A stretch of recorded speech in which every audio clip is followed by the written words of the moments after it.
Good morning. Welcome back to 4 More Minutes. I'm the Soul Stir, Sam Bailey, stirring up your hearts and minds for God. I want to thank all of you who continue to support 4 More Minutes and to share it with others as we attempt to encourage, inspire, motivate, and ignite us to an elevated thinking in a very ordinary society. Today's thought is going to come in the form of shifting gears. My dad had an old Dodge Ram flatbed. It's a big truck. I learned how to drive really at a young age, but really learning how to drive right now, I am a commercial license holder and I can pretty much drive anything, whether it be a forklift, whether it be a tractor, whether it be a charter bus, 18-wheeler school bus, it doesn't matter. And really my learning how to drive, especially those standards, we call them stick shifts, began with that old Dodge truck. We would take loads in that truck, and that truck, believe it or not, you know how most, if you've ever driven a standard, you see the gear numbers 1, 2, 3, 4. You got reverse, you got neutral, and you got to understand all that. You got the clutch, you know how to work the clutch and the brake and the gas and all that, shifting gears. But one of the hardest things about driving the standard is not the footwork, between the clutch and the brake and the gas. One of the difficult things to do is shift the gears to know when you're in the right gear.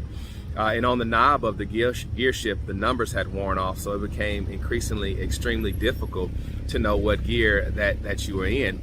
And sometimes it was hard to. So my dad told me, he said, you know what, you don't even need the numbers on the knob to know when to turn. I said, what do you mean? He says, you can feel it. And if you've ever driven a standard or you ever heard somebody shifting gears, you can hear it even in your automatic. It goes, you can tell when it's time to shift gears. And I learned how to shift gears by being able to, you could feel it, and you could feel it when you've done it long enough, and you know when it's time, it gets revved up. It's time to go to the next, and so I thought about that a lot of times in life. You got to be able to feel when it's time to shift gears. You got to be able to know when you've been running too high, too long in the wrong place, and you're going to tear up the transmission of your soul, of your life, if you don't know how to properly shift gears. I think the older we get, we learn how to have a feel for life and have a feel for when we're in the right place, when we're in the right spot, when we're around the right people, when we're doing the right things. And I pray to God today that we would know that we feel that, and that we would understand that maybe it's time for you to shift from that set of friends that you have. Maybe it's time to shift from a new job. Maybe it's time to shift from that congregation that is not feeding you. Or maybe it's time to shift from a relationship that's destroying you. Maybe it's time to shift on some old ideas and let some old ideas go. Maybe it's time to shift from depression and shift toward hope. There's a lot of things when you shift from being broke every day and spending all of your money to balancing your budget and learning how to save and giving some, spending some, saving some. Maybe it's time to shift from being on the back seat to being in service and letting God use you in a mighty way.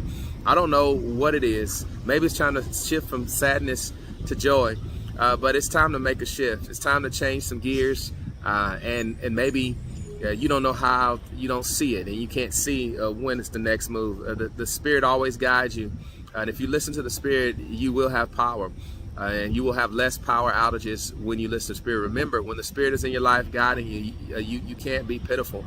As I say every day to myself, and I'm telling somebody else today, you can be pitiful or you can be powerful, but you cannot be both. I like what Dr. King said, what self-centered people tear down, other-centered people can build up. And if you learn to shift gears, and when it's time to shift gears, you can be an other-centered person, a person that makes a difference in other people's lives because they know where they are, and most importantly, they know where they're going. God bless you all. Have a wonderful day, and we'll see you tomorrow right here on